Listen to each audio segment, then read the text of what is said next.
بسم اللہ الرحمن الرحیم۔ السلام علیکم دوستو، دنیا بھر کی بریکنگ نیوز میں آج آپ سنیں گے، لیکن اس سے پہلے اگر ہو سکے تو لائک اور سبسکرائب کا بٹن ضرور دبا لیں، شکریہ۔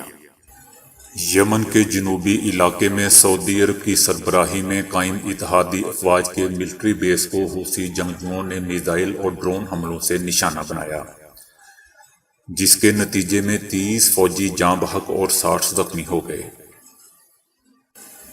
یمن کے حکومتی فورسز کی زیر انتظام صوبے لہج میں واقع العمد ملٹری بیس پر حوثی جنگجوؤں نے میزائل اور ڈرون حملے کیے۔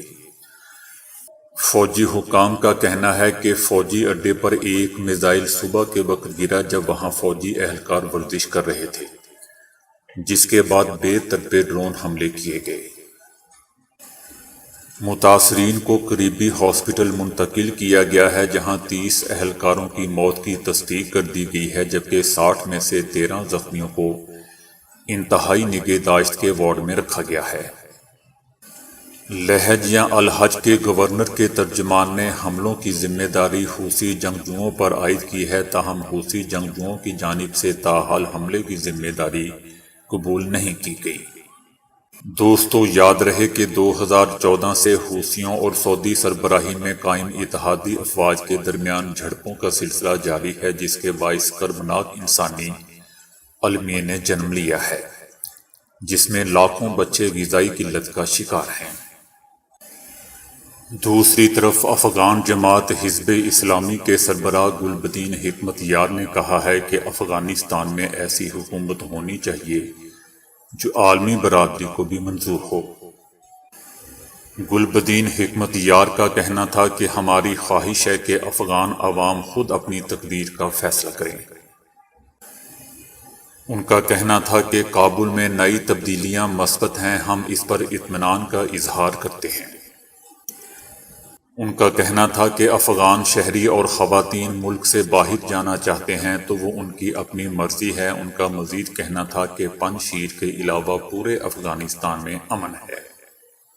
دوستو، گومگو اور بے یقینی کی کیفیت نے افغان عوام کو یرغمال بنایا ہوا ہے، جس کو کابل ایئرپورٹ پر ہونے والے حملے نے مزید پیچیدہ بنا دیا ہے۔ موجودہ زمینی صورتحال اور طالبان قیادت کے طرز عمل کا جائزہ لیا جائے تو بظاہر نظر یہی آ رہا ہے کہ اس وقت طالبان کی قیادت جو کچھ کہہ رہی ہے وہ قابل تعریف ہے، لیکن ابھی ان کے ارادوں کو کسوٹی پر پرکھا جانا باقی ہے۔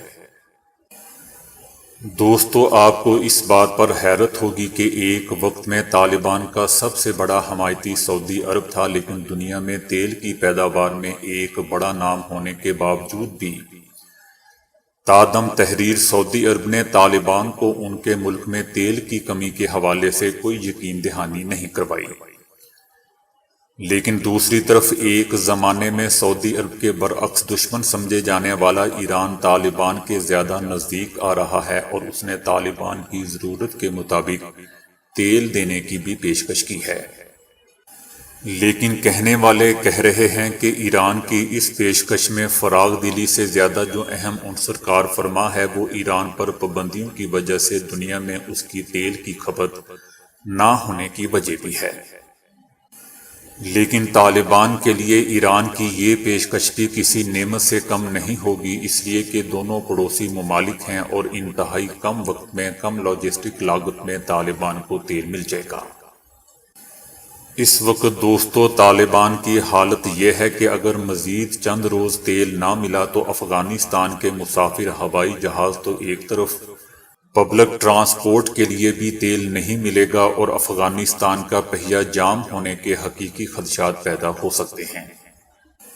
اس کے علاوہ طالبان کو جس سب سے بڑی مشکل کا سامنا ہے وہ خزانہ خالی ہونا ہے۔ جس طرح تیل کی کمی سے پہیہ جام ہونے کے خدشات ہیں، تو خزانہ خالی ہونے سے طالبان کی نئی حکومت کے جام ہونے کے بھی حقیقی خدشات سر اٹھائے کھڑے ہیں۔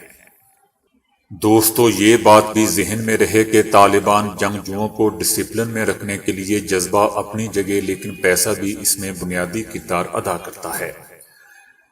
اب اگر تو سعودی عرب سمیت عرب ریاستوں نے پہلے کی طرح طالبان کی حمایت کر دی تو پھر تو انہیں پیسے کی کمی کا فوری سامنا نہیں کرنا پڑے گا، لیکن اگر ایسا نہ ہوا تو طالبان کو مزید مشکلات کا سامنا کرنا پڑ سکتا ہے۔ اس بات میں کوئی شک نہیں ہے کہ طالبان کی گزشتہ حکومت میں افغانستان میں مثالی امن و امان کی صورتحال تھی، اور اس دفعے بھی عین ممکن ہے کہ افغانستان میں خانہ جنگی کی جگہ امن قائم ہو جائے، لیکن صرف امن کا نعرہ ہی کامیابی کا ضامن نہیں بن سکتا، بلکہ دنیا بھی اور خود افغان عوام بھی یقیناً یہ چاہیں گے کہ افغان عوام اور ان کا ملک ترقی کرے۔ لیکن ایک بات ہے کہ اگر ملک میں امن رہے گا تو ملک بھی یقیناً ترقی کرے گا۔ اس کے علاوہ دوستو، صرف جرائم کو روکنا اور سرعام سزائیں دینا ہی شرعی ریاست کا فرض نہیں ہوتا، بلکہ عوام کو خوشحال رکھنا اور ضروریات زندگی کی سہولتیں دینا، ان کو بہترین تعلیم، علاج اور خوراک دینا بھی اسلامی ریاست کے فرائض میں شامل ہوتا ہے۔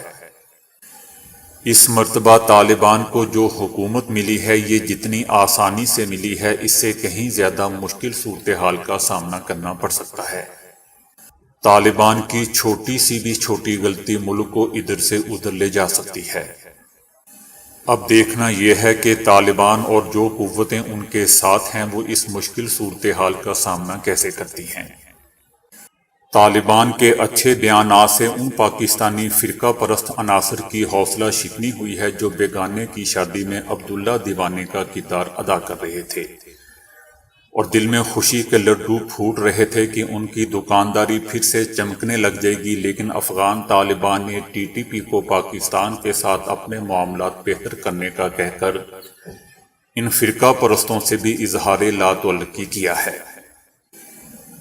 دوستو، دعا یہ ہے کہ افغان طالبان جو کہہ رہے ہیں یہ صرف سیاسی بیانات کی حد تک نہ ہو، بلکہ حقیقت بھی یہی ہو کہ اسی میں اسلام کی، پاکستان کی اور ہم سب کی بہتری ہے۔